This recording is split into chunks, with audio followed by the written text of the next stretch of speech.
तो नवाब वाजिद अली शाह ने सोसाइटी को, माशरे को, इंसान को मज़हब से जुदा किया और अदब से जोड़ा और आदाब की ईजाद की। कि ये जो आपने बताया कि था कुछ और, लोग बोलने कुछ और लगे, तो ये ज़बान का फ़र्क कैसे आ गया बीच में? और नाम कुछ और था और आज कुछ और दिया जाने लगा।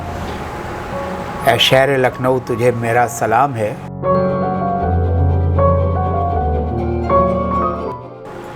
तेरा ही नाम दूसरा जन्नत का नाम है।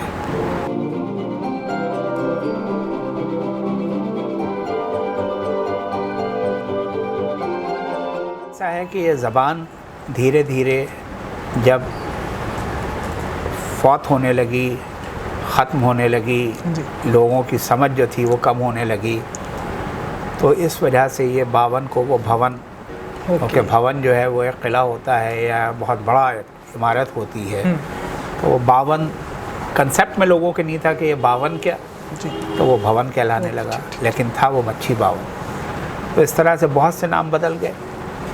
अब जैसे विक्टोरिया स्ट्रीट है, विक्टोरिया गंज था, वो टूरियागंज कहलाने लगा। मलका विक्टोरिया जो थी वो मलका टूरिया कहलाती थी।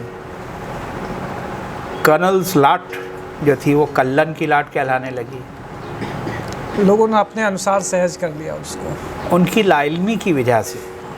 अब मुंबई का जो भिंडी बाज़ार है वो बिहाइंड द बाज़ार था, वो भिंडी बाज़ार हो गया। तो इस तरह से लोगों की नासमझी, लाइल्मी की वजह से ये सब चेंजेस आते रहे। तलफ़्फ़ुज़ का फ़र्क, नुक्ता कहीं का कहीं लगा देने से बिल्कुल माने भी बदल जाते हैं और उसके मतलब भी बदल जाते हैं। तो इस तरह का भी बहुत कुछ हुआ है। लखनऊ में कई सारे नवाब रहे, नवाब वैसे तो, लेकिन आसिफ़ुद्दौला और वाजिद अली शाह जो अंतिम नवाब रहे, इनका नाम बड़ा मायने रखता है। और दूसरी बात, एक अगर लखनऊ की गंगा जमनी तहज़ीब हमेशा से मायने रखती रही है, तो जब नवाब वाजिद अली शाह को अंग्रेज़ों ने तख्त से हटाया तो इतना प्यार था उनका रियाया का मन में, रियाया के उनके प्रति, कि उनकी रियाया ने केशरबाग चौराहे पे गाया कि जो है नवाब जाते हैं लंदन, कृपा करो रघुनंदन। तो आप ज़रा थोड़ा सा गंगा जमनी तहज़ीब के बारे में थोड़ा सा अगर विस्तार कर सकें, बता सकें। देखिए, नवाब आसिफ़ुद्दौला बहादुर जो कि अवध के चौथे नवाब थे, 1775 से 1797 तक उनकी ये हुकूमत रही। उस ज़माने में ईस्ट इंडिया कंपनी जो थी वो काफ़ी ताकतवर होना शुरू हो गई थी। मुग़लिया सल्तनत बहुत कमज़ोर हो चुकी थी। नवाब आसिफ़ुद्दौला ने जब अपना कैपिटल लखनऊ बनाया तो इतना ज़्यादा तरक्की यहाँ नहीं थी, और ये टीले, नशेब, झोपड़ियाँ, खपरेलें, चंद इमारतें। उस ज़माने में जब दिल्ली कमज़ोर हो रही थी तो उस ज़माने के जो आर्टिस्ट थे, जो आर्टिज़न्स थे, जो फ़नून लतीफ़ा के माहिरीन थे, वो अपनी जगह के ऊपर परेशान थे कि अब दिल्ली जब उजड़ जाएगा तो वो कहाँ जाएंगे, उनकी सरपरस्ती कौन करेगा, उनके हुनर को कौन पैट्रनाइज़ करेगा। नवाब आसिफ़ुद्दौला ने उनको दावतनामे भेजे और उनसे कहा कि आप हमारे लखनऊ तशरीफ़ लाइए, हम आपकी, आपके हुनर की, आपके ख़ानदान की पूरी पैट्रनाइजेशन करेंगे और उसको फ़रोग़ देंगे, और आपको हम पूरी छूट देंगे कि आप अपने हुनर में और चार चाँद लगाएँ। खिंच खिंच के लोग जो थे वो यहाँ आने लगे और बहुत तेज़ी से लखनऊ की तरक्की होने लगी। सेकुलरिज़म जो था, यकजहती, आपस में प्यार मोहब्बत, एक दूसरे के विरासत में, हेरिटेज में शरीक होना, त्योहारों में शरीक होना, एक दूसरे से अच्छी चीज़ें लेना, ये यहाँ का एक कल्चर था और एक कस्टम था। ये जो गंगा जमनी तहज़ीब कहलाती है, पहले तो ये कि ये तहज़ीब क्या है। हाँ, थोड़ा सा अगर आप विस्तार बताएं। तहज़ीब कहते तो हैं, लेकिन असल में ये है क्या। जी। ये जो जीभ है ये संस्कृत का वर्ड है, और तय जो है वो फ़ारसी का लफ्ज़ है।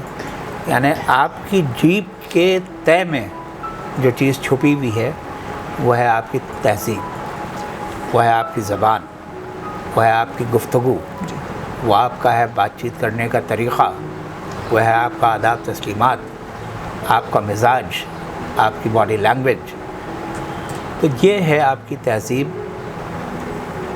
एक ख़ूबी और लखनऊ में ये रही, चूँकि ये इल्म व अदब का गहवारा रहा, कहीं से भी कोई हुनर और फ़न जो लखनऊ आया तो यहाँ के जो मशाइख़ थे, जो यहाँ के कारीगर थे, जो यहाँ के उस्ताद थे, चूँकि पैट्रनेज था नवाबी, उनको सराहा जाता था, तो उसमें और चार चांद लगाए गए। एग्ज़ाम्पल के तौर के ऊपर आप उर्दू ज़बान ले लीजिए।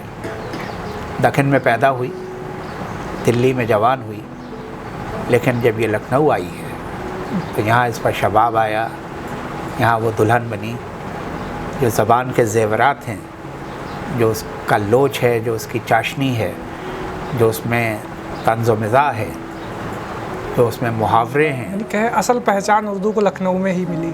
हाँ, जो उर्दू ज़बान है, जो सलीस उर्दू ज़बान है, जो बेगमाती ज़बान है, तो वो लखनऊ की पहचान हुई। और नवाब वाजिद अली शाह का जहाँ तक ज़िक्र आता है, उनके आते आते लखनऊ अपने उरूज पर था। 1856 में लॉर्ड डलहौज़ी, जो कि गवर्नर जनरल थे ईस्ट इंडिया कंपनी के, उन्होंने जनरल जेम्स ऊट्रम को एक ट्रीटी के साथ भेजा, जो कि नवाब वाजिद अली शाह को साइन करना थी। ट्रीटी ये थी कि नवाब वाजिद अली शाह, टाइटल तो बादशाह का रहेगा, लेकिन हुकूमत और एडमिनिस्ट्रेशन जो है वो ईस्ट इंडिया कंपनी करेगी। तो इन्होंने उस ट्रीटी पर साइन करने से इनकार कर दिया। उन्होंने कहा कि आप हमारा तख्त ले सकते हैं, हमारा ताज ले सकते हैं, लेकिन आप हमारी दस्तखत नहीं ले सकते। हम ये गवारा नहीं करेंगे कि हम नाम के बादशाह रहें और हमारी रियाया आपके हाथों सफ़र करे। तो उन्होंने ये तय किया। वो जानते थे, वो पॉलिटिशियन नहीं थे, लेकिन वो ये जानते थे कि उनकी ताकत कितनी है, अंग्रेज़ों की ताकत कितनी है।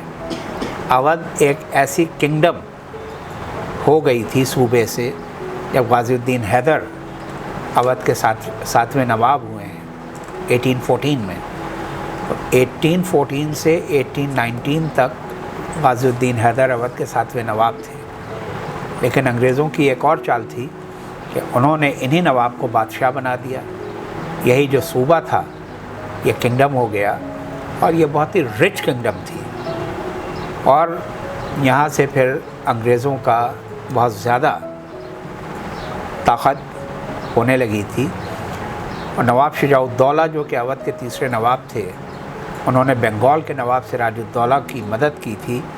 और बैटल ऑफ बक्सर 1764 में लॉर्ड क्लाइव के ख़िलाफ़ जो हुई थी, उसमें इन दोनों नवाब ऑफ बंगाल और नवाब ऑफ अवध की शिकस्त हुई थी, और अवध में रेजिडेंट आ गया था। तो नवाब वाजिद अली शाह को माज़ूल करने के लिए उनके ख़िलाफ़ उनका कैरेक्टर असैसिनेशन किया गया। हेनरी लॉरेंस ने एक ब्लू बुक लिखी कि जो इनके पॉजिटिव्स थे उसको इनके नेगेटिव्स में उन्होंने दिखाया कि ये अय्याश हैं, ये बदकार हैं, ये शायर हैं, ये शायरी करते हैं, ये कबूतर उड़ाते हैं। कई सारी किन्वंतियाँ इनके बारे में। तो ये अगर नवाब रहेंगे तो बदअमनी फैल जाएगी, सिविल वॉर हो जाएगी, जो कि ईस्ट इंडिया कंपनी को संभालना मुश्किल होगा। तो बेहतर है कि इनको माज़ूल कर दिया जाए और अवध को अनेक्स कर लिया जाए। सर, लखनऊ में कई सारी इमारतें रहीं जो अपने आप में एक बड़ा महत्व रखती हैं। इमामबाड़े भी बहुत सारे हैं, लेकिन दो इमामबाड़े खासा महत्व, एक छोटा इमामबाड़ा और दूसरा बड़ा इमामबाड़ा। तो बड़े इमामबाड़े के बारे में एक बहुत प्रचलित वो बात है कि यहाँ पर किसी एक बूढ़ी औरत की झोपड़ी हुआ करती थी किसी ज़माने में, और नवाब इतने वो थे कि उन्होंने खुद जाके उस बुढ़िया से